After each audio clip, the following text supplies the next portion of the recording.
So in every election season, promises arrive before dawn. We see roads are repaired, projects are launched, and leaders decide on small towns with big pledges. But when these campaign vehicles leave, what remains?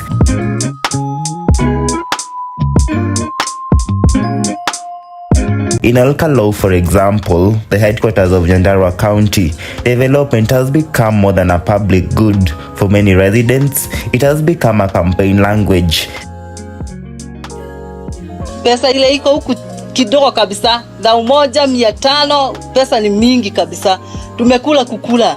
Tunasema saa hii kampeni iendelee This is a story of a town asking one question: is development a right or a reward for politics? We have been, we have been given everything: mattresses, blankets, shoes. Even our mothers are being given shoes. And this is Nyandarua Senator John Methu explaining the details of how the Kenyan government is spending billions of shillings in Alcalá to sway voters.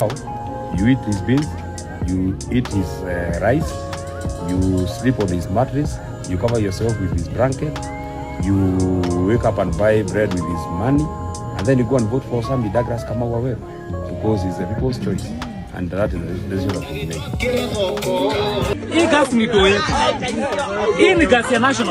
From cooking gas to money to food and infrastructure, the government surely had a lot of goodies for them. Siku hizi inaanza hadi saa 9 ya usiku. Kaa leo nimechelewa kwa blanketi nikiwa nimeenda. Sasa unajua serikali imetufungulia hoteli.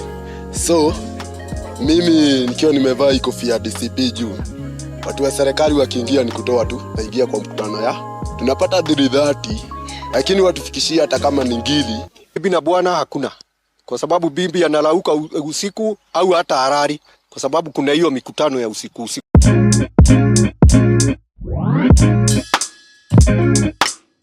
Alcalá sits at the heart of one of Kenya's richest agricultural counties. Every day, tons of potatoes, milk, and vegetables leave these farms to feed cities hundreds of kilometers away.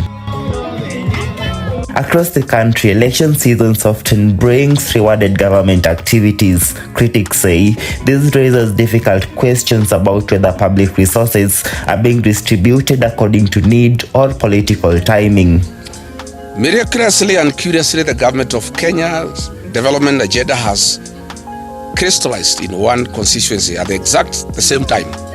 And we have seen the issues of government tokens, including mattresses, gas cylinders, cash handouts, water pipes, purchase of IDs, police intimidation, violence. In fact, even a train has been given to the people of Alcalá. And 2 days ago, they even have received boats in a dam where there is no fish or fingerlings. The chairman of IBC, Mr. Erastus Ethekon, has remained silent when William Ruto has used over 1 billion Kenya shillings in cash in bribes and put 10 billion shillings of taxpayers' funds through his agents to bribe voters until the election in favor of the UDA candidate. What surprises me the most is how silent the Independent Electoral and Boundaries Commission (IEBC), which is supposed to oversee a free and fair elections in Kenya, has completely gone silent on this matter. And we are asking Mr. Ethekon, where were you? This bribery has gone on for the last 2 months. Whether in fact what is going to happen Alcalá itaonyesha wazi kama hiki kikundi hiki cha bwana Ethekon kinaweza kuaminika na Wakenya kusimamia uchaguzi mwaka ujao. Wakifanya haki, Wakenya watasema ndio umejaribu, we'll be ready to give you an alternative, another chance. Lakini lolote ambalo mnataka kufanya, tunajua wana ushawishi.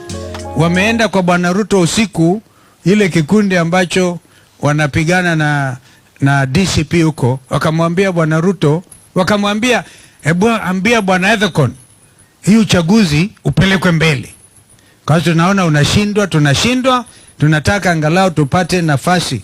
Kwa hivyo bwana Ethekon, if you try to cancel this by election, I can tell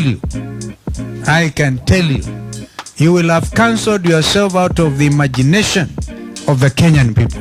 Elections come and go, posters fade, convoys disappear, but the people remain waiting, hoping, planting another season.